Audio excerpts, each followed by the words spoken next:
Viewers break ਤੋਂ ਬਾਅਦ ਤੁਹਾਡਾ ਸਵਾਗਤ ਹੈ ਪ੍ਰੋਗਰਾਮ ਵਿੱਚ। ਡਾਕਟਰ ਸਾਹਿਬ, ਕੱਲ ਆਸਟ੍ਰੇਲੀਆ ਤੋਂ ਵੀਰ ਜੀ ਦੀ ਈਮੇਲ ਅਸੀਂ ਅੱਜ ਉਹੀ ਈਮੇਲ ਕੰਟੀਨਿਊ ਕਰਾਂਗੇ ਜੀ। ਉਹ ਲਿਖਦੇ ਨੇ, ਉੱਪਰੋਂ ਅਬਦਾਲੀ ਸਰਕਾਰ ਵੀ ਭਾਰਤ ਸਰਕਾਰ ਦਾ ਪੂਰਾ ਸਾਥ ਦੇ ਰਹੀ ਹੈ। ਪੰਜਾਬ ਵਿੱਚੋਂ ਪੁਲਿਸ ਦੀ ਨਫਰੀ ਘਟਾ ਦਿੱਤੀ ਗਈ ਹੈ ਤੇ ਜੇਲ੍ਹਾਂ ਵਿੱਚ ਮਿਲੀ ਭੁਗਤ ਨਾਲ ਖਤਰਨਾਕ ਅਪਰਾਧੀਆਂ ਨੂੰ ਭਜਾਇਆ ਜਾ ਰਿਹਾ ਹੈ ਤੇ ਗੁੰਡਿਆਂ ਦੀ ਸ਼ਰੇਆਮ ਮਦਦ ਕੀਤੀ ਜਾਂਦੀ ਹੈ। ਪੰਜਾਬ ਨੂੰ ਇੱਕ ਕ੍ਰਿਮੀਨਲ ਸਟੇਟ ਬਣਾਇਆ ਜਾ ਸਕੇ ਤੇ ਜ਼ਮੀਨਾਂ ਤੱਕ ਵੀ ਬੰਜਰ ਕਰ ਦਿੱਤੀਆਂ ਜਾਣ ਤਾਂ ਕਿ ਸਾਰੇ ਸਿੱਖ ਆਪ ਹੀ ਰੋਟੀ ਪਾਣੀ ਤੇ ਸੇਫਟੀ ਦੁੱਖੋਂ ਪੰਜਾਬ ਛੱਡਣ ਲਈ ਮਜਬੂਰ ਹੋ ਜਾਣ।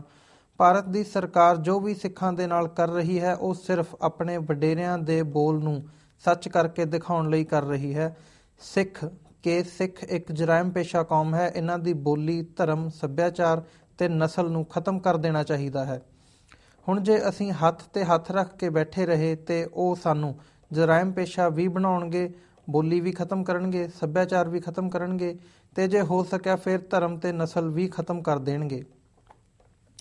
ਮੇਰੇ ਹਿਸਾਬ ਨਾਲ ਹਰ ਇੱਕ ਸਿੱਖ ਨੂੰ ਇਹ ਸੋਚ ਕੇ ਚੱਲਣਾ ਚਾਹੀਦਾ ਹੈ ਕਿ ਅਸੀਂ ਆਉਂਦੇ 100 ਸਾਲਾਂ ਤੱਕ ਕਿੱਥੇ ਖਲੋਤੇ ਹੋਵਾਂਗੇ।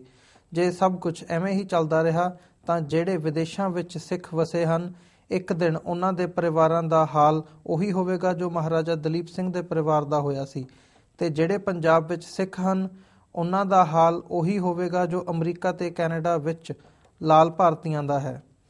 ਜੇਕਰ ਮੇਰੀ ਨਜ਼ਰ ਨਾਲ ਦੇਖਿਆ ਜਾਵੇ ਤਾਂ ਅਜੇ ਵੀ ਡੁੱਲੇ ਬੇਰਾਂ ਦਾ ਕੁਝ ਨਹੀਂ ਵਿਗੜਿਆ।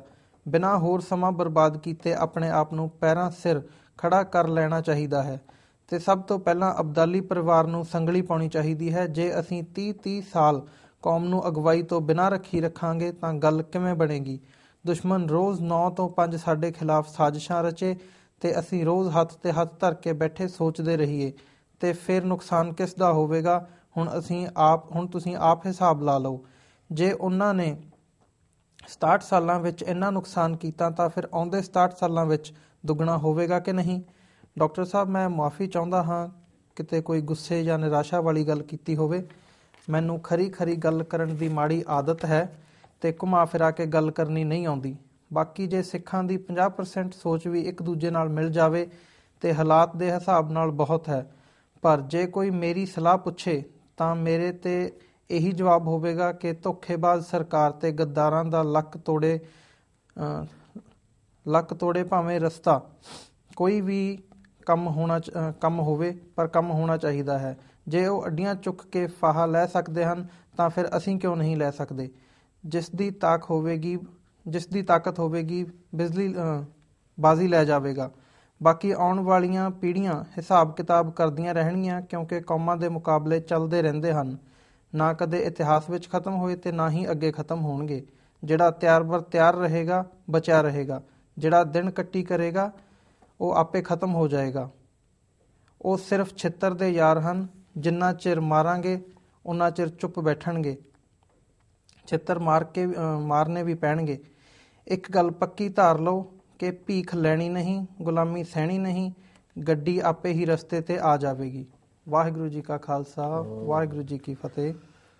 ਇਹਨਾਂ ਦਾ ਵੀਰ ਜੀ ਦਾ ਬਹੁਤ ਬਹੁਤ ਧੰਨਵਾਦ ਕਿਉਂਕਿ ਇਹਨਾਂ ਨੇ ਆਪਣਾ ਨਾਂ ਪੜ੍ਹਨ ਦੀ ਤਾਕੀਦ ਕੀਤੀ ਹੈ। ਇਸ ਲਈ ਅਸੀਂ ਉਹਨਾਂ ਦਾ ਨਾਂ ਨਹੀਂ ਪੜ੍ਹਦੇ, ਪਰ ਅਸੀਂ ਇਹਨਾਂ ਵੱਲੋਂ ਜਿਹੜਾ ਲੌਜਿਕ ਦਲੀਲ ਦਿੱਤੀ ਜਾਂਦੀ ਹੈ, ਜਿਵੇਂ ਅੱਜ ਦੀ ਸਥਿਤੀ ਨੂੰ ਇਹ ਭਵਿੱਖ ਵਿੱਚ ਵੀ ਦੇਖਦੇ ਨੇ ਔਰ ਦੱਸਦੇ ਨੇ ਜੀ। ਔਰ ਉਹਨਾਂ ਨੇ ਬਿਲਕੁਲ ਠੀਕ ਕਿਹਾ ਕਿ 67 ਸਾਲ 'ਚ ਜੇ ਸਾਡਾ ਇਹ ਹਾਲ ਕਰ ਦਿੱਤਾ ਹੈ ਤੇ ਅਜੇ ਜੇ ਅਸੀਂ ਕੋਈ ਬੰਨ੍ਹ ਨੂੰ ਨਾ ਬੰਨ੍ਹਿਆ, ਕੋਈ ਇਸ ਦੀ ਰੋਕਥਾਮ ਦੇ ਲਈ ਕੋਈ ਕਾਰਗਰ ਕਦਮ ਨਾ ਚੁੱਕੇ ਤੇ ਅਗਲੇ 67 ਸਾਲ 'ਚ ਅਸੀਂ ਇਮੈਜਨ ਕਰ ਲਈਏ ਵੀ ਅਸੀਂ ਕਿੱਥੇ ਪਹੁੰਚਾਂਗੇ। ਔਰ ਉਹਦੇ 'ਚ ਉਹਨਾਂ ਨੇ ਬਿਲਕੁਲ ਠੀਕ ਕਿਹਾ ਵੀ ਫਿਰ ਸਾਡਾ ਹਾਲ ਇਹ ਹੋਏਗਾ ਉੱਥੋਂ ਦੇ ਸਿੱਖਾਂ ਦਾ ਜਿਹੜੇ ਭਾਰਤ ਦੇ ਨਕਸ਼ੇ ਦੀ ਕੈਦ 'ਚ ਨੇ, ਜੋ ਕਿ ਅਮਰੀਕਾ ਦੇ ਲਾਲ ਭਾਰਤੀਆਂ ਦਾ ਹੋਇਆ, ਜਿਨ੍ਹਾਂ ਨੂੰ ਰੈੱਡ ਇੰਡੀਅਨਸ ਕਹਿੰਦੇ ਸੀ ਕਿਉਂਕਿ ਕੋਲੰਬਸ ਨੇ ਉਹਨਾਂ ਨੂੰ ਨਾਂ ਰੈੱਡ ਇੰਡੀਅਨ ਦਿੱਤਾ। ਅੱਜ ਵੈਸੇ ਨੇਟਿਵ ਅਮਰੀਕਨ ਸ਼ਬਦ ਇਸਤੇਮਾਲ ਹੁੰਦਾ ਹੈ ਕਿਉਂਕਿ ਉਹ ਇਹ ਕਹਿੰਦੇ ਨੇ ਵੀ ਅਸੀਂ ਸਭ ਤੋਂ ਪਹਿਲੇ ਵਛਿੰਦੇ ਹਾਂ ਇਸ ਤੇ। ਇੰਨੇ ਕੁ ਨਾਲ ਉਹਨਾਂ ਨੂੰ ਕੰਸੋਲੇਸ਼ਨ ਹੈ ਕਿ ਜੀ ਅਸੀਂ ਮੂਲ ਵਛਿੰਦੇ, ਪਰ ਅਮਰੀਕਾ ਦੇ ਵਿੱਚ ਉਹਨਾਂ ਦੀ ਗਿਣਤੀ 7-8 ਲੱਖ ਤੋਂ ਜ਼ਿਆਦਾ ਨਹੀਂ ਹੈ। ਤੇ ਜੇ ਕਦੇ ਤੁਹਾਨੂੰ ਮੌਕਾ ਬਣੇ ਉਹਨਾਂ ਦੀਆਂ ਰਿਜ਼ਰਵੇਸ਼ਨਸ ਜਾ ਕੇ ਦੇਖਣ ਦਾ, ਹਾਂਜੀ, ਤੇ ਜਿਵੇਂ ਅੱਜ ਅਸੀਂ ਪੰਜਾਬ ਦੇ ਪਿੰਡਾਂ 'ਚ ਜਾਂ ਕੰਟਰੀ ਸਾਈਡ 'ਚ ਦੇਖਦੇ ਹਾਂ ਕਿ ਕਿਵੇਂ ਕੋਈ ਨਸ਼ੇੜੀ ਕਿਤੇ ਡਿੱਗਿਆ, ਕੋਈ ਕਿਤੇ ਡਿੱਗਿਆ, ਹਾਂਜੀ, ਹਾਂਜੀ, ਕੋਈ ਘਰ ਐਸਾ ਨਹੀਂ ਜਿਸ ਦਾ ਕੋਈ ਬੱਚਾ ਜਾਂ ਬੱਚੀ ਨਸ਼ੇ 'ਚ ਨਾ ਹੋਏ ਜੀ, ਤੇ ਤੁਸੀਂ ਉਹਨੂੰ ਜੇ ਦੇਖਦੇ ਹੋ ਤੇ ਜਾ ਕੇ ਜੇ ਤੁਸੀਂ ਇਹਨਾਂ ਦੀਆਂ ਰਿਜ਼ਰਵੇਸ਼ਨਸ ਦੇਖੋ, ਉਹ ਨੇਟਿਵ ਅਮਰੀਕਨ ਜਿਨ੍ਹਾਂ ਦੇ ਇੰਨੇ ਬਹਾਦਰ ਕਬੀਲੇ ਸਨ, ਜਦੋਂ ਜੀਪਾਂ ਦੇ ਨਾਂ ਕੋਈ ਚੈਰੋਕੀ ਤੇ ਕੋਈ ਦੂਜੇ ਇਸ ਕਿਸਮ ਦੇ ਨੇ, ਤੇ ਉਹਨਾਂ ਦੇ ਕਬੀਲਿਆਂ ਦੇ ਨਾਂ ਨੇ ਕਿਉਂਕਿ ਇੰਨੇ ਪਾਵਰਫੁਲ ਸੀ। ਲੇਕਿਨ ਇਹਨਾਂ ਨੇ ਜਦੋਂ ਸਿਆਸੀ ਗਲਬਾ ਪਾਇਆ, ਹੌਲੀ ਉਹਨਾਂ ਦੇ ਨਾਲ ਜਦੋਂ ਫਿਰ ਸਮਝੌਤਾ ਵੀ ਕੀਤਾ, ਰਿਜ਼ਰਵੇਸ਼ਨ, ਉਹਨਾਂ ਦੀ ਰਿਜ਼ਰਵੇਸ਼ਨਸ ਖੁੱਲੀ ਥਾਂ ਸ਼ਰਾਬ ਮਿਲਦੀ ਹੈ, ਔਰ ਹੁਣ ਇੱਕ ਫੈਸਲੇ ਮੁਤਾਬਕ ਉਹ ਜੂਆ ਘਰ ਵੀ ਖੋਲ ਸਕਦੇ ਨੇ।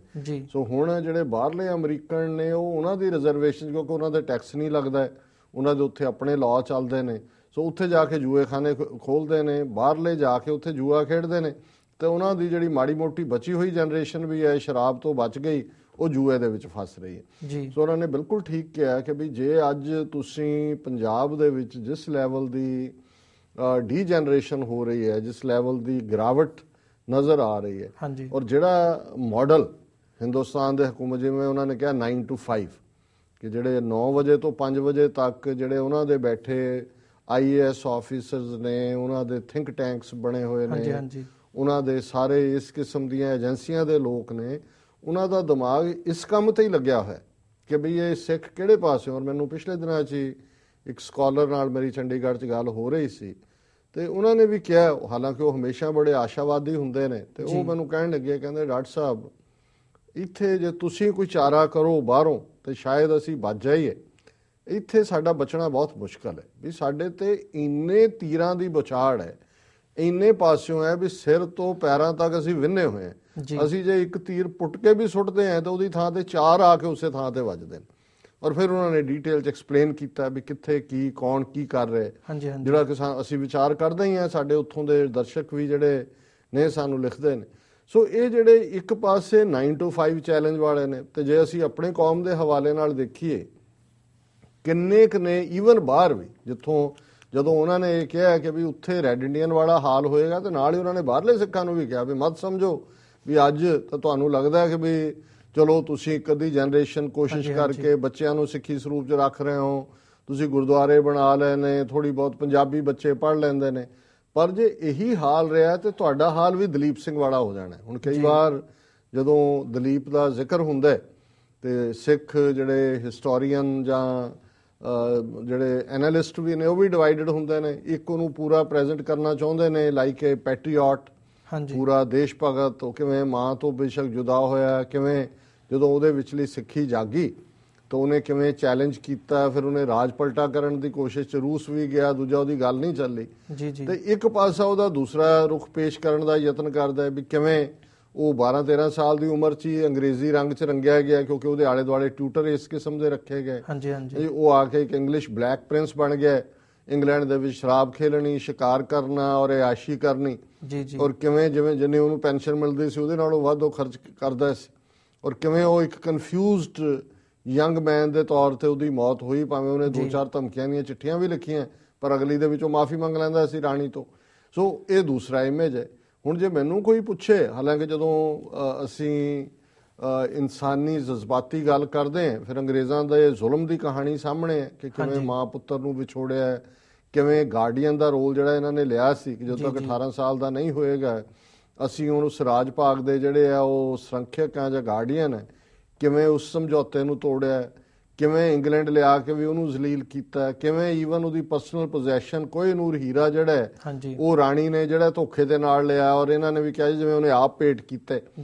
14 ਸਾਲ ਦੇ ਬੱਚੇ ਨੂੰ ਪਤਾ ਹੈ ਵੀ ਉਹਦੀ ਕੀ ਕੀਮਤ ਹੈ ਤੇ ਰਾਣੀ ਨੂੰ ਉਹ ਭੇਟ ਕਰ ਰਿਹਾ। ਲੇਕਿਨ ਜੇ ਤੁਸੀਂ ਕੁੱਲ ਮਿਲਾ ਕੇ ਦੇਖੋ ਤੇ ਇਹ ਜੇ ਮੈਨੂੰ ਕੋਈ ਕਹਿਣਾ ਹੋਏ ਕਿ ਵੀ ਉਸ ਦਾ ਕਿਰਦਾਰ ਕੀ ਹੈ, ਕਿਉਂਕਿ ਮੈਂ ਵੀ ਇਸ ਲਈ ਜ਼ਿਕਰ ਕਰ ਰਿਹਾ ਵੀ ਇਹਨਾਂ ਨੇ ਗੱਲ ਕਹੀ ਹੈ ਕਿ ਬਾਹਰਲੇ ਸਿੱਖਾਂ ਦਾ ਹਾਲ ਦਲੀਪ ਸਿੰਘ ਵਾਲਾ ਹੋਏਗਾ, ਕਿ ਉਹਦੇ 'ਚ ਜਦੋਂ ਉਹਦੀ ਭਾਵਨਾ ਜਾਗਦੀ ਸੀ, ਜਿਵੇਂ ਉਹਦਾ ਕਜ਼ਨ ਠਾਕਰ ਸਿੰਘ ਸੰਧਾਵਾਲੀਆ ਜਿਹੜੇ ਸਿੰਘ ਸਭਾ ਲਹਿਰ ਦੇ ਫਾਊਂਡਰ ਸੀ, ਉਹ ਆ ਕੇ ਇੰਗਲੈਂਡ 'ਚ ਮਿਲੇ, ਗੁਰੂ ਗ੍ਰੰਥ ਸਾਹਿਬ ਦਾ ਸਰੂਪ ਉਹ ਨਾਲ ਲਿਆਏ ਸੀ, ਉਹਨਾਂ ਨੇ ਉਹਦੇ ਦਰਸ਼ਨ ਕੀਤੇ ਔਰ ਉਹਨੂੰ ਉਹਦੇ ਵਿਚਲੀ ਸਿੱਖੀ ਜਾਗੀ।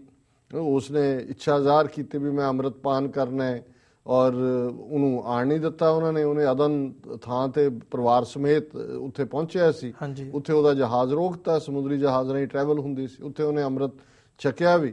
ਲੇਕਿਨ ਕਿਉਂਕਿ ਉਹ ਪੁਖਤਾ ਜੜ੍ਹਾਂ ਨਹੀਂ ਸੀ ਰਹੀਆਂ, ਆਪਣੀ ਧਰਤੀ ਨਾਲ ਜੁੜੇ ਨਹੀਂ, ਤੇ ਫਿਰ ਕਨਫਿਊਜ਼ਨ ਵੀ ਸੀ, ਕਈ ਵਾਰੀ ਕਮਜ਼ੋਰ ਵੀ ਹੋ ਜਾਂਦੇ ਸੀ। ਸੋ ਅਸੀਂ ਸਮਝਦੇ ਹਾਂ ਵੀ ਆਲਰੇਡੀ ਜਿਹੜੇ ਇੱਥੋਂ ਦੇ ਜੰਮੇ ਪਲੇ ਦੇਸੀ ਨੇ, ਉਹ ਭਾਵੇਂ ਸਿੱਖ ਹੋਣ ਜਾਂ ਦੂਜੇ ਹੋਣ, ਉਹਨਾਂ ਲਈ ਇੱਕ ਟਰਮ ਇੱਥੇ ਇਸਤੇਮਾਲ ਕਰਦੇ ਹੁੰਦੇ ਨੇ, ਉਹ ਕੀ ਹੈ ਜੀ, ਇਹ ABCD ਜੀ, ਅਮਰੀਕਨ ਬੋਰਨ ਕਨਫਿਊਜ਼ਡ ਦੇਸੀ। ਹੁਣ ਜੇ ਕਨਫਿਊਜ਼ਡ ਦੇਸੀ ਹੈ, ਅਮਰੀਕਾ ਜੰਮਿਆ, ਤਾਂ ਫਿਰ ਸਾਡੀ ਜਨਰੇਸ਼ਨ ਵੀ ਉਸ ਕਨਫਿਊਜ਼ਨ 'ਚ ਹੀ ਹੈ। ਔਰ ਇੱਕ ਅੱਧੀ ਨੂੰ ਅਸੀਂ ਰੱਖ ਵੀ ਲਾਂਗੇ, ਫਿਰ ਸਾਡਾ ਹਾਲ ਉਵੇਂ ਹੀ ਹੋਏਗਾ ਜਿਵੇਂ ਦਲੀਪ ਸਿੰਘ, ਨਾ ਉਹਨੂੰ ਖੱਬੇ ਪਤਾ ਸੀ ਨਾ ਸੱਜੇ ਪਤਾ ਸੀ, ਕਨਫਿਊਜ਼ਨ ਦੇ ਵਿੱਚ ਹੀ ਔਰ ਜਜ਼ਬਾਤ ਦੇ ਵਿੱਚ ਹੀ ਜਿਹੜਾ ਅਖੀਰ ਉਹਨੇ ਦਮ ਤੋੜਿਆ। ਸੋ ਇਸ ਦੇ ਨਾਲ ਜਿਹੜੀ ਗੱਲ ਉਹਨਾਂ ਨੇ ਪਹਿਲੇ ਮੁੱਢਲੇ ਸ਼ਬਦਾਂ 'ਚ ਕੀਤੀ, ਜਿਹੜੀ ਕਿ ਕੰਟੀਨਿਊਟੀ ਸੀ ਕੱਲ ਦੀ ਉਹਨਾਂ ਦੀ ਲਿਖਤ ਤੋਂ, ਕਿ ਵੀ ਕਿਵੇਂ ਕ੍ਰਿਮੀਨਲਾਈਜ਼ ਕੀਤਾ ਜਾ ਰਿਹਾ ਪੰਜਾਬ ਦੀ ਸੁਸਾਇਟੀ ਨੂੰ, ਕਿਵੇਂ ਜੇਲ੍ਹਾਂ ਦੇ ਵਿੱਚ ਜਿਹੜਾ ਗੁੰਡਾ ਅਨਸਰ ਹੈ ਉਹਨੂੰ ਪੈਟਰਨੇਜ ਹੈ, ਕਿਵੇਂ ਜੇਲ੍ਹਾਂ ਦੇ ਵਿੱਚ ਸਾਰੀਆਂ ਸਹੂਲਤਾਂ ਮਿਲਦੀਆਂ ਨੇ, ਔਰ ਕਿਵੇਂ ਜੇਲ੍ਹਾਂ 'ਚੋਂ ਹੀ, ਔਰ ਸ਼ਸ਼ੀਕਾਂਤ ਕਈ ਵਾਰ ਕਹਿ ਚੁੱਕਾ ਕਿ ਡਰੱਗ ਦਾ ਸਭ ਤੋਂ ਵੱਡਾ ਸੈਂਟਰੀ ਜੇਲ੍ਹਾਂ ਨੇ, ਉੱਥੋਂ ਬੈਠ ਕੇ ਜਿਹੜਾ ਜੇਲ੍ਹ ਮਾਫੀਆ ਰਨ ਕਰਦਾ, ਉਹਨਾਂ ਨੂੰ ਪੈਟਰਨਾਈਜ਼ ਕਰਦੇ ਨੇ ਵਿਕਰਮ ਮਜੀਠੀਆ, ਸੁਖਬੀਰ ਬਾਦਲ, ਔਰ ਹੁਣ ਇੱਕ ਮਿਨਿਸਟਰ ਸਵਰਨ ਸਿੰਘ ਫਲੋਰ, ਉਹਦਾ ਮੁੰਡਾ ਜਿਹੜਾ ਭੱਜਿਆ ਹੋਇਆ। ਸੋ ਇਹ ਸਾਰੇ ਹੀ ਨਾਲ ਰਲੇ ਹੋਏ ਨੇ। ਸੋ ਉਹਨਾਂ ਨੇ ਬਿਲਕੁਲ ਠੀਕ ਕਿਹਾ ਵੀ ਇਹਨਾਂ ਦਾ ਮਕਸਦ ਇਹ ਹੈ ਕਿ ਸੁਸਾਇਟੀ ਨੂੰ ਇਸ ਕਦਰ ਕ੍ਰਿਮੀਨਲਾਈਜ਼ ਕਰ ਦਿਓ ਕਿ ਜਿਹੜੀ ਗੱਲ ਇਹਨਾਂ ਦੇ ਵਡੇਰਿਆਂ ਨੇ ਕਹੀ ਸੀ 10 ਅਕਤੂਬਰ 1947 ਨੂੰ ਕਿ Sikhs are a criminal tribe and a threat to the society, no not threat, and a menace to the law abiding Hindus, ਕਿ ਉਹਨਾਂ ਦੇ ਲਈ ਮੈਨੇਸ ਹੁੰਦਾ, ਬਹੁਤ ਉਹਨਾਂ ਦੇ ਲਈ ਸਿਰਦਰਦੀ ਹੈ, ਉਹਨਾਂ ਦਾ ਜੀਣਾ ਹਰਾਮ ਕਰਨ ਵਾਲਾ। ਸੋ ਜੇ ਉਹਨਾਂ ਦੇ ਪੁਰਖਿਆਂ ਨੇ ਕਿਹਾ ਸੀ ਕ੍ਰਿਮੀਨਲ ਟ੍ਰਾਈਬ ਹੈ, ਤੇ ਅੱਜ ਉਹ ਸਾਬਤ ਕਰ ਰਹੇ ਨੇ ਕਿ ਭਾਈ ਇਹ ਜਿਹੜਾ ਹੈ ਤੁਹਾਡਾ ਜਿਹੜਾ ਉਹ ਇੱਕ ਕ੍ਰਿਮੀਨਲ ਟ੍ਰਾਈਬ ਹੈ, ਔਰ ਇਹੀ ਉਹਨਾਂ ਦਾ ਤਤਸਾਰ ਹੈ ਸਾਰੇ ਦਾ।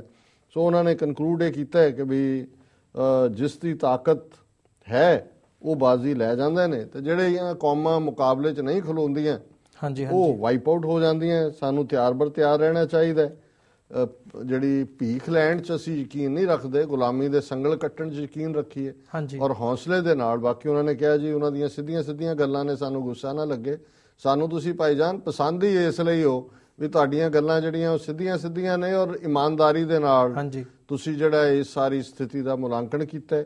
ਤੁਹਾਡੀਆਂ ਦੂਸਰੀਆਂ ਈਮੇਲਸ ਵੀ ਸਾਡੇ ਰਿਜ਼ਰਵ ਫਾਈਲ 'ਚ ਲੱਗੀਆਂ ਹੋਈਆਂ, ਤੇ ਜਿਉਂ ਸਮਾਂ ਬਣੇਗਾ ਅਸੀਂ ਉਹਨਾਂ ਨੂੰ ਵੀ ਸ਼ੇਅਰ ਕਰਾਂਗੇ। ਔਰ ਬਹੁਤ ਧੰਨਵਾਦ ਤੁਹਾਡਾ ਕਿ ਤੁਸੀਂ ਸਾਨੂੰ ਲਿਖਿਆ। ਜੀ ਡਾਕਟਰ ਸਾਹਿਬ, ਹੁਣ ਅਸੀਂ ਨੈਕਸਟ ਈਮੇਲ ਪੜ੍ਹਦੇ ਹਾਂ। ਡਾਕਟਰ ਸਾਹਿਬ, ਇਹ ਈਮੇਲ ਨਿਊਯਾਰਕ ਤੋਂ ਵਰਿੰਦਰਜੀਤ ਸਿੰਘ ਜੀ ਦੀ ਹੈ। ਉਹ ਲਿਖਦੇ ਹਨ, ਵਾਹਿਗੁਰੂ ਜੀ ਕਾ ਖਾਲਸਾ, ਵਾਹਿਗੁਰੂ ਜੀ ਕੀ ਫਤਿਹ। ਡਾਕਟਰ ਸਾਹਿਬ, ਮੈਂ ਨਿਊਯਾਰਕ ਤੋਂ ਹਾਂ। ਕੁਝ ਦਿਨ ਪਹਿਲਾਂ ਮੈਂ ਇੰਡੀਆ ਤੋਂ ਵਾਪਸ ਆਇਆ ਹਾਂ। 12 ਫਰਵਰੀ 2014 ਨੂੰ ਬਾਬਾ ਜਰਨੈਲ ਸਿੰਘ ਭਿੰਡਰਾਂਵਾਲਿਆਂ ਦੇ ਜਨਮ ਦਿਨ 'ਤੇ ਮੈਂ ਬਹੁਤ ਹੀ ਖੁਸ਼ ਸੀ, ਤੇ ਮੈਂ ਪਲਾਨ ਬਣਾਇਆ ਕਿ ਕਿਉਂ ਨਾ ਦਮਦਮੀ ਟਕਸਾਲ ਜਾ ਕੇ ਇਸ ਦਿਨ ਨੂੰ ਮਨਾਵਾਂ। ਪਰ ਜਦੋਂ ਮੈਂ ਦਮਦਮੀ ਟਕਸਾਲ ਪਹੁੰਚਿਆ ਤਾਂ ਮੈਨੂੰ ਬੜੀ ਹੈਰਾਨੀ ਹੋਈ ਕਿ ਉੱਥੇ ਬਿਲਕੁਲ ਸੁੰਨਸਾਨ ਸੀ। ਬਾਬਾ ਜੀ ਦੇ ਸਬੰਧ ਵਿੱਚ ਕੋਈ ਵੀ ਪ੍ਰੋਗਰਾਮ ਨਹੀਂ ਸੀ।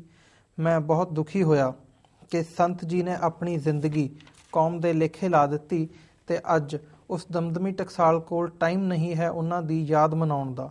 ਮੈਂ ਇਸ ਸਬੰਧ 'ਚ ਜਦੋਂ ਇੱਕ ਸਿੰਘ ਤੋਂ ਪੁੱਛਿਆ ਤਾਂ ਉਸਨੇ ਜਵਾਬ ਦਿੱਤਾ ਕਿ ਟਕਸਾਲ ਵਿੱਚ ਕੇਵਲ 2 ਪ੍ਰੋਗਰਾਮ ਹੀ ਮਨਾਏ ਜਾਂਦੇ ਹਨ। ਕਿਰਪਾ ਕਰਕੇ ਇਹ ਦੱਸੋ ਕਿ ਇੱਦਾਂ ਦੀਆਂ ਜਥੇਬੰਦੀਆਂ ਤੋਂ ਕੀ ਉਮੀਦ ਕੀਤੀ ਜਾ ਸਕਦੀ ਹੈ। ਇਹ ਵੀ ਦੱਸਣਾ ਕਿ ਅਸੀਂ ਆਮ ਸਿੱਖ ਖਾਲਿਸਤਾਨ ਦੀ ਪ੍ਰਾਪਤੀ ਵਿੱਚ ਕੀ ਯੋਗਦਾਨ ਪਾ ਸਕਦੇ ਹਾਂ। ਆਪ ਜੀ ਦਾ ਬਹੁਤ ਧੰਨਵਾਦ। ਵੀਰ ਵਰਿੰਦਰਜੀਤ ਸਿੰਘ ਜੀ ਦਾ ਬਹੁਤ ਧੰਨਵਾਦ। ਉਹਨਾਂ ਨੇ ਸਾਨੂੰ ਨਿਊਯਾਰਕ ਤੋਂ ਹੀ ਲਿਖਿਆ।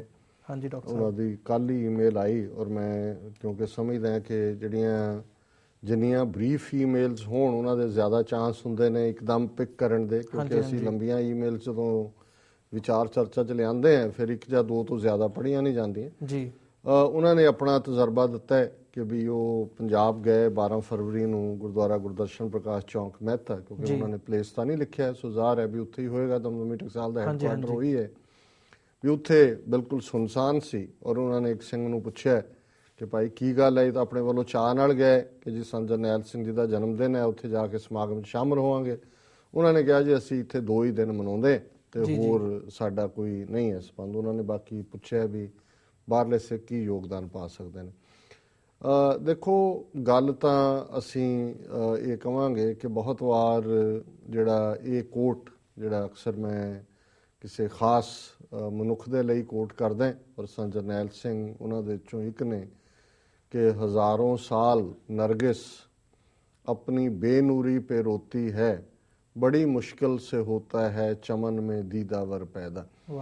ਇਸ ਕਿਸਮ ਦਾ ਦੀਦਾਵਰ ਸ਼ਖਸੀਅਤ ਕਦੀ ਕਦੀ ਪੈਦਾ ਹੁੰਦੀ ਹੈ। ਹਾਂਜੀ, ਬਿਲਕੁਲ। ਤੇ ਜਿਨ੍ਹਾਂ ਤੋਂ ਇਹ ਆਸ ਰੱਖਦੇ ਨੇ ਕਿ ਉਹ ਉਹਨਾਂ ਦਾ ਦਿਨ ਮਨਾਉਣ ਜਾਂ ਉਹਨਾਂ ਨੂੰ ਯਾਦ ਕਰਨ, ਇਹ ਤਾਂ ਉਹ ਲੋਕ ਨੇ ਜਿਨ੍ਹਾਂ ਨੇ 20 ਸਾਲ ਪੰਥ ਦੇ ਨਾਲ ਧਰੋ ਕਮਾਇਆ, ਇਹ ਕਹਿ ਕੇ ਕਿ ਜੀ ਸੰਤ ਚੜ੍ਹਦੀ ਕਲਾ 'ਚ ਨੇ। ਸੋ ਜਿਹੜੇ ਲੋਕ ਏਜੰਸੀਆਂ ਦੀ ਗੇਮ ਖੇਡਦੇ ਰਹੇ, ਉਹਨਾਂ ਦੇ ਪ੍ਰਭਾਵ ਥੱਲੇ ਇਸ ਝੂਠ ਨੂੰ ਪ੍ਰਚਾਰਦੇ ਰਹੇ ਜੀ। ਔਰ ਜੇ ਕਿਸੇ ਨੇ ਚੈਲੰਜ ਕੀਤਾ ਤੇ ਉਹਨਾਂ ਨੂੰ ਇਹ ਜਾ ਕੇ ਸਟੇਜਾਂ ਤੋਂ ਉਹਨਾਂ ਤੋਂ ਮਾਈਕ ਖੋਹਣ ਤੱਕ ਗਏ, ਥ੍ਰੈਟ ਕੀਤਾ, ਸਟੇਜਾਂ ਬੰਦ ਕੀਤੀਆਂ, ਲਿਖਿਆ ਉਹਨਾਂ ਦੇ ਖਿਲਾਫ ਜੀ ਨਹੀਂ ਔਰ ਪ੍ਰਚਾਰ ਕੀਤਾ, ਉਹਨਾਂ ਤੋਂ ਤੁਸੀਂ ਕੀ ਆਸ ਰੱਖਦੇ ਹੋ ਕਿ ਵੀ ਉਹ ਕਿਹੜੀ ਪਿੰਡਾਂ ਵਾਲਿਆਂ ਦੀ ਸੋਚ ਨੂੰ ਪਰਨਾਏ ਹੋਏ? ਨੰਬਰ 1। ਨੰਬਰ 2, ਜਿਹੜੇ ਖੁੱਲੇ ਆਮ ਜਾ ਕੇ ਬਾਦਲ ਦੀ ਛਤਰ ਛਾਇਆ ਥੱਲੇ ਬੈਠ ਗਏ, ਇਹ ਤਾਂ ਦਿਨ ਮਨਾਉਣ ਦੀ ਗੱਲ ਕਰਦੇ ਨੇ। ਮੈਨੂੰ ਕਿਸੇ ਹੋਰ ਸੱਜਣ ਨੇ, ਹੁਣ ਜਿਹੜਾ ਰੈਪੂਟੇਸ਼ਨ ਹੈ ਦਮਦਮੀ ਟਕਸਾਲ ਦਾ, ਰੈਪੂਟੇਸ਼ਨ ਕਿ ਜਿਹੜੀ ਉਹਨਾਂ ਦਾ ਕੰਮ ਰਿਹਾ ਬੇਸਿਕਲੀ, ਉਹ ਤਾਂ ਇਹੀ ਰਿਹਾ ਕਿ ਵੀ ਉਹਨਾਂ ਨੇ ਬੱਚਿਆਂ ਨੂੰ ਗੁਰਬਾਣੀ, ਸੰਥਿਆ, ਕਥਾ, ਕੀਰਤਨ ਔਰ ਸਿੱਖੀ ਪ੍ਰਚਾਰ ਵੱਲ ਲਾਉਣਾ। ਔਰ ਉਹਦੇ ਲਈ ਪੇਰੈਂਟਸ ਜਿਹੜੇ ਨੇ ਜਦੋਂ ਪਿੰਡਾਂ ਦੇ ਵਿੱਚ ਵਿਚਰਦੇ ਸੀ ਸਿੱਖੀ ਭਾਵਨਾ ਵਾਲੇ, ਜੇ ਉਹਨਾਂ ਦੇ 2-3 ਬੱਚੇ ਨੇ, ਇੱਕ ਅੱਧਾ ਬੱਚਾ ਦੇ ਦਿੰਦੇ ਸੀ ਕਿ ਭਾਈ ਚਲੋ ਸਿੱਖੀ ਪ੍ਰਚਾਰ 'ਚ ਲੱਗੇ। ਤੇ ਇਹਨੂੰ ਕਹਿੰਦੇ ਹੀ ਮੂਵਿੰਗ ਯੂਨੀਵਰਸਿਟੀ ਸੀ, ਇੱਕ ਥਾਂ ਤੋਂ ਦੂਸਰੀ ਥਾਂ, ਨਾਲ ਨਾਲ ਬੱਚਿਆਂ ਦੀ ਸੰਥਿਆ ਚੱਲ ਰਹੀ ਹੈ, ਨਾਲ ਨਾਲ ਜਿਹੜਾ ਉਹਨਾਂ ਨੂੰ ਕਥਾ ਦੀ ਟ੍ਰੇਨਿੰਗ ਹੋ ਰਹੀ ਹੈ, ਔਰ 5-7 ਸਾਲ ਤੋਂ ਬਾਅਦ ਉਹਨਾਂ ਨੂੰ ਫਿਰ ਭੇਜ ਦਿੰਦਾ ਸੀ ਭਾਈ ਤੁਸੀਂ ਜਾ ਕੇ ਆਪਣੇ ਖੇਤੀਬਾੜੀ ਵੀ ਕਰੋ, ਆਪਣਾ ਗ੍ਰਸਤੀ ਜੀਵਨ, ਜਿਹੜੇ ਜਵਾਨ ਬੱਚੇ ਹੋ ਗਏ ਉਸ ਤੋਂ ਬਾਅਦ ਫਿਰ ਉਹ ਟਕਸਾਲ ਦਾ ਹਿੱਸਾ ਰਹਿੰਦੇ ਸੀ ਆਪਣੇ ਸਮੇਂ 'ਚ। ਜਿਹੜੇ ਫੁੱਲ ਟਾਈਮ ਪ੍ਰਚਾਰਕ ਨਹੀਂ ਸੀ ਉਹ ਵੀ ਸਿੱਖੀ ਪ੍ਰਚਾਰ ਕਰਦੇ ਸੀ। ਸੋ ਮੈਨੂੰ ਜਿਹੜੇ ਇੱਕ ਹੋਰ ਵੀਰ ਨੇ ਦੱਸਿਆ ਕਿ ਜੀ ਉੱਥੇ ਤਾਂ ਕੋਈ ਵਿਦਿਆਰਥੀ ਨਹੀਂ ਹੈ, ਹੁਣ ਸਟੂਡੈਂਟ ਹੀ ਨਹੀਂ ਹੈ। ਹੁਣ ਜਿਹੜਾ ਟਕਸਾਲ ਦਾ ਨਾਂ ਹੀ ਮੂਵਿੰਗ ਯੂਨੀਵਰਸਿਟੀ ਸੀ, ਜਿਨ੍ਹਾਂ ਨੇ ਗੁਰਮਤ ਦੀ ਸੰਥਿਆ ਔਰ ਸਿੱਖਿਆ ਦੇਣੀ ਹੈ ਜੀ, ਉਹ ਤਾਂ ਗੱਲ ਹੀ ਮੁੱਕ ਗਈ। ਕਿਉਂਕਿ ਮੇਰਾ ਖਿਆਲ ਹੈ ਵੀ ਜਿਹੜੇ ਮੁਖੀ ਨੇ ਉਹ ਵੀ ਅਕਾਲ ਤਖਤ ਸਾਹਿਬ ਜਾਂ ਜਿੱਥੇ ਵੀ ਬਾਦਲ ਦੇ ਨੇੜੇ ਤੇੜੇ ਹੀ ਰਹਿੰਦੇ ਹੋਣੇ ਨੇ, ਕਿਉਂਕਿ ਉਹਨਾਂ ਦੀ ਤਾਂ ਨੀਤੀ ਉਹਨਾਂ ਨਾਲ ਜੁੜੀ ਹੋਈ ਹੈ। ਉਹ ਕਾਰ ਸੇਵਾ ਵਾਲੇ ਬਾਬੇ ਵਾਂਗ ਬਣ ਗਏ ਕਿ ਜੀ ਆਹ ਗੁਰਦੁਆਰਾ ਬਣਾ ਦਿੱਤਾ, ਉਹ ਗੁਰਦੁਆਰਾ ਬਣਾ ਦਿੱਤਾ। ਸੋ ਉਹ ਤਾਂ ਗੱਲ ਮੇਰਾ ਖਿਆਲ ਹੈ ਵੀ ਮੈਂ ਤਾਂ ਹੋਰ ਕੁਝ ਕਹਿਣਾ ਵੀ ਨਹੀਂ ਚਾਹੁੰਦਾ, ਪਰ ਕਿਉਂਕਿ ਜਦੋਂ ਕੋਈ ਲਿਖਦਾ ਹੈ ਤਾਂ ਉਹਨੂੰ ਰਿਸਪੌਂਡ ਕਰਨਾ ਬਣਦਾ। ਸੋ ਉਹ ਤਾਂ ਲੀਹ ਤੋਂ ਨਿਕਲ ਗਏ, ਲੱਥ ਗਏ। ਸੋ ਉਹਨਾਂ ਤੋਂ ਆਸ ਕਰਨੀ ਕਿ ਜੋ ਸੰਤਾਂ ਦੀ ਸੋਚ ਤੇ ਪਹਿਰਾ ਦੇਣਗੇ ਜਾਂ ਸੰਤਾਂ ਨੇ ਕੌਮ ਲਈ ਆਪਣੀ ਜ਼ਿੰਦਗੀ ਦਿੱਤੀ ਹੈ ਉਹਨਾਂ ਨੂੰ ਯਾਦ ਵੀ ਨਹੀਂ ਕਰਨਾ ਚਾਹੁੰਦੇ। ਇਹ ਤਾਂ ਇੱਕ ਪਾਰਟ ਪ੍ਰੈਕਟੀਕਲ ਹੈ। ਦੂਸਰਾ ਪੱਖ ਮੈਂ ਸਮਝਦਾ ਵੀ ਜਿਹੜਾ ਉਹਨਾਂ ਨੇ ਖਾਸ ਤੌਰ ਤੇ ਪੁੱਛਿਆ ਕਿ ਵੀ ਅਸੀਂ ਇੱਥੋਂ ਕੀ ਯੋਗਦਾਨ ਪਾ ਸਕਦੇ ਹਾਂ। ਚਲੋ ਇਹ ਵੀਰ ਵਰਿੰਦਰਜੀਤ ਸਿੰਘ ਸਿੱਖੀ ਭਾਵਨਾ ਵਾਲੇ ਨੇ, ਇਸ ਲਈ ਪੰਜਾਬ ਜਾ ਕੇ ਵੀ ਇਹਨਾਂ ਨੇ ਉੱਥੇ ਜਾਣ ਦਾ ਸੋਚਿਆ ਜੀ। ਸੋ ਅਸੀਂ ਸਮਝਦੇ ਹਾਂ ਵੀ ਬਾਹਰ ਬੈਠੇ ਸਿੱਖਾਂ ਦੇ ਰੋਲ ਬਾਰੇ ਤਾਂ ਅਕਸਰ ਅਸੀਂ ਜ਼ਿਕਰ ਕਰਦੇ ਹਾਂ ਕਿ ਭਾਈ ਅਸੀਂ ਅੱਡ-ਅੱਡ ਤਰੀਕਿਆਂ ਦੇ ਨਾਲ, ਜਿਨ੍ਹਾਂ ਦੇ ਵਿੱਚ ਇੱਕ ਤਾਂ ਜਿੰਨੀਆਂ ਇੱਥੇ ਐਕਟੀਵਿਟੀਜ਼ ਹੁੰਦੀਆਂ ਨੇ ਉਹਨਾਂ ਦੇ ਵਿੱਚ ਸ਼ਮੂਲੀਅਤ ਕਰੋ ਜੀ। ਜਿਹੜੀਆਂ ਪੰਥਕ ਧਿਰਾਂ ਪੰਥ ਦੀ ਗੱਲ ਕਰਦੀਆਂ ਨੇ ਉਹਨਾਂ ਦੇ ਨਾਲ ਖਲੋਵੋ। ਜਿਹੜੇ ਲੋੜਵੰਦ ਪਰਿਵਾਰ ਨੇ ਪਿੱਛੇ, ਬੇਸ਼ੱਕ ਹੁਣ ਉਹਨਾਂ ਦੇ ਬੱਚੇ ਬੱਚੀਆਂ ਤਾਂ ਹਜ਼ਾਰਾਂ ਦੇ ਹੁਣ ਤਾਂ ਜਵਾਨ ਹੋ ਗਏ ਜਾਂ ਕਿਤੇ ਨਾ ਕਿਤੇ ਸੈਟਲ ਨੇ, ਪਰ ਉਹਨਾਂ ਦੇ ਪੇਰੈਂਟਸ ਨੇ ਕਈ ਥਾਵਾਂ ਤੇ ਬੜੀ ਗਰੀਬੀ ਦੀ ਹਾਲਤ ਫੈਮਲੀਜ਼ ਨੇ, ਉਹਨਾਂ ਦੀ ਮਦਦ ਕਰੋ। ਔਰ ਜਿਹੜੇ ਇੱਥੇ ਅਦਾਰੇ ਨੇ ਜਿਹੜੇ ਪੰਥ ਦੀ ਗੱਲ ਕਰਦੇ ਨੇ ਔਰ ਜਿਹੜੇ ਪੈਨੀਜ਼ ਗਿਣ ਗਿਣ ਕੇ ਦਿਨ ਕੱਟਦੇ ਨੇ ਉਹਨਾਂ ਦੀ ਮਦਦ ਕਰੋ। ਹੋਰ ਅਸੀਂ ਇਸ ਤੋਂ ਬਾਕੀ ਆਪਣੇ ਘਰਾਂ 'ਚ ਗੁਰਸਿੱਖੀ ਦਾ ਮਾਹੌਲ, ਪੰਥ ਦੀ ਚੜ੍ਹਦੀ ਕਲਾ, ਇਹ ਪਾਰਟ ਤੁਹਾਡਾ ਹੋਏ। ਸੋ ਇਹਨਾਂ ਦਾ ਵੀਰ ਵਰਿੰਦਰਜੀਤ ਸਿੰਘ ਜੀ ਦਾ ਬਹੁਤ ਬਹੁਤ ਧੰਨਵਾਦ। ਉਹਨਾਂ ਨੇ ਸਾਨੂੰ ਲਿਖਿਆ ਔਰ ਇਹਦੇ 'ਚ ਇੱਕ ਗੱਲ ਅੱਜ ਹੀ ਸਾਡੀ ਮੈਨੇਜਮੈਂਟਲ ਟੀਮ ਵੀ ਸਾਨੂੰ ਇਹ ਗੱਲ ਕਹਿ ਰਹੀ ਸੀ, ਅਸੀਂ ਆਪਣੇ ਦਰਸ਼ਕਾਂ ਨੂੰ ਜ਼ਰੂਰ ਕਹਿਣਾ ਚਾਹੁੰਦੇ ਹਾਂ ਕਿ ਉਹ ਜਦੋਂ ਵੀ ਸਾਡਾ, ਕਿਉਂਕਿ ਅਸੀਂ ਜਿੰਨੇ ਪ੍ਰੋਗਰਾਮ ਦੇ ਸਾਡੇ ਫਾਰਮੈਟ ਨੇ, ਜਿਵੇਂ ਸੱਚੋ ਸੱਚ ਪ੍ਰੋਗਰਾਮ ਹੈ, ਇਹ 4 ਵਾਰ 24 ਘੰਟੇ ਦੇ ਵਿੱਚ ਜਿਹੜਾ ਉਹ ਬ੍ਰੌਡਕਾਸਟ ਹੁੰਦਾ ਲਾਈਵ। ਹੁਣ ਹੋ ਰਿਹਾ ਜਦੋਂ 8 ਤੋਂ 9 ਦਾ ਟਾਈਮ ਹੈ, ਕਿਉਂਕਿ ਈਸਟ ਕੋਸਟ ਵਾਲੇ ਦੇਖ ਸਕਦੇ ਨੇ। ਫਿਰ 12 ਤੋਂ 1 ਰਾਤ ਟਾਈਮ ਹੁੰਦਾ ਹੈ ਤਾਂ ਕਿ ਵੈਸਟ ਕੋਸਟ ਵਾਲੇ ਦੇਖ ਸਕਣ, ਕਿਉਂਕਿ ਉੱਥੇ ਉਦੋਂ 9 ਤੋਂ 10 ਵਜੇ ਹੁੰਦੇ ਨੇ। ਫਿਰ ਸਵੇਰੇ 9 ਤੋਂ 10 ਰਿਪੀਟ ਹੁੰਦਾ, ਔਰ ਸਵੇਰੇ 9 ਤੋਂ 10 ਦਾ ਮਤਲਬ ਹੈ ਕਿ ਵੀ ਜਿਹੜੇ ਇੰਟਰਨੈਸ਼ਨਲੀ ਕਿਤੇ ਹੋਰ ਬੈਠੇ ਨੇ ਉਹ ਵੀ ਦੇਖ ਸਕਦੇ ਨੇ, ਔਰ ਜਿਹੜੇ ਇੱਥੇ ਜਿਨ੍ਹਾਂ ਨੇ ਰਾਤ ਨੂੰ ਨਹੀਂ ਦੇਖ ਸਕੇ ਉਹਨਾਂ ਦੇ ਲਿਹਾਜ਼ ਨਾਲ ਉਹ ਫਿਰ ਇੱਥੇ ਦੇਖ ਸਕਦੇ ਨੇ। ਫਿਰ 12 ਤੋਂ 1 ਫਿਰ ਪ੍ਰੋਗਰਾਮ ਉਹ ਚੱਲਦਾ। ਹਾਂਜੀ ਤਾਂ ਕਿ ਜਿਹੜੇ ਯੂਰਪ ਵਾਲੇ ਨੇ ਉਹ ਕੰਫਰਟੇਬਲੀ ਦੇਖ ਸਕਦੇ ਨੇ। ਸੋ ਅਸੀਂ ਇਹ ਚਾਹਾਂਗੇ ਕਿ ਡਾਇਰੈਕਟ ਵੈਬ ਦੇ ਉੱਤੇ ਜਾ ਕੇ tv84.tv ਤੇ ਜੇ ਉਹ ਵਿਊ ਕਰਨ ਔਰ ਆਪਣੇ ਦੂਸਰੇ ਦੋਸਤਾਂ ਰਿਸ਼ਤੇਦਾਰਾਂ ਨੂੰ ਵੀ ਕਹਿਣ। ਹਾਲਾਂ ਬਹੁਤ ਸਾਰੇ ਵਿਊ ਕਰਦੇ ਨੇ YouTube ਤੇ ਜਾ ਕੇ ਜਦੋਂ ਕਿ ਅਪਲੋਡ ਹੋ ਜਾਂਦਾ ਹੈ। ਸੋ ਉਹਦੇ ਨਾਲ ਸਾਨੂੰ ਫਾਇਦਾ ਨਹੀਂ ਹੁੰਦਾ, ਹਾਲਾਂ ਚਲੋ ਨੌਲੇਜ ਤਾਂ ਪਹੁੰਚਦਾ ਹੈ, ਪਰ ਜੇ ਸਾਡੇ ਵੈਬਸਾਈਟ ਦੇ ਉੱਤੇ ਮੋਰ ਟ੍ਰੈਫਿਕ ਹੈ, ਜ਼ਿਆਦਾ ਵਿਜ਼ਿਟਸ ਨੇ, ਤੇ ਸਾਡੀ ਇਹ ਡਿਸ਼ ਤੇ ਆਣਾ ਜਾਂ ਹੋਰ ਜਦੋਂ ਅਸੀਂ ਵਪਾਰਕ ਅਦਾਰਿਆਂ ਨੂੰ ਅਪਰੋਚ ਕਰਦੇ ਹਾਂ ਕਿ ਕਿੰਨੀਆਂ ਹਿੱਟਸ ਨੇ ਵੈਬਸਾਈਟ ਤੇ, ਉਹਦੇ 'ਚ ਹੈਲਪ ਕਰਦਾ ਹੈ। ਸੋ ਇਹ ਅਸੀਂ ਰਿਮਾਈਂਡ ਵੀ ਕਰਵਾਉਂਦੇ ਰਹਾਂਗੇ, ਪਰ ਫਿਰ ਵੀ ਮੈਂ ਇਹ ਗੱਲ ਜ਼ਰੂਰ ਕਹਿਣੀ ਚਾਹੁੰਦਾ ਵੀ ਘੱਟੋ ਘੱਟ ਇਸ ਪ੍ਰੋਗਰਾਮ ਨੂੰ ਜਿਹੜਾ ਨਾ ਭਾਵੇਂ ਇਕੱਲਾ ਸਾਡਾ ਨਹੀਂ, ਬਾਕੀ ਵੀ TV84 ਨਿਊਜ਼ ਚੱਲਦਾ ਹੈ, ਸੌਂਗਸ ਨੇ, ਕੋਈ ਹੋਰ ਗੋਲਡਨ ਸੌਂਗਸ ਦੇ ਨਾਂ ਥੱਲੇ ਇੱਕ ਅੱਧਾ ਹੋਰ ਫੀਚਰ ਜਿਹੜੇ ਪੁਰਾਣੇ ਨੇ, ਭਾਵੇਂ ਲਾਹੌਰ ਤੋਂ ਨੇ ਉਹ ਗੀਤ ਜਾਂ ਅੰਮ੍ਰਿਤਸਰ ਤੋਂ ਨੇ, ਦੋਨੋਂ ਪੰਜਾਬਾਂ ਦੇ, ਉਹ ਫੀਚਰ ਵੀ ਆ ਰਿਹਾ, ਹੋਰ ਵੀ ਹੈਲਥ ਰਿਲੇਟਡ ਫੀਚਰ ਆ ਰਹੇ ਨੇ।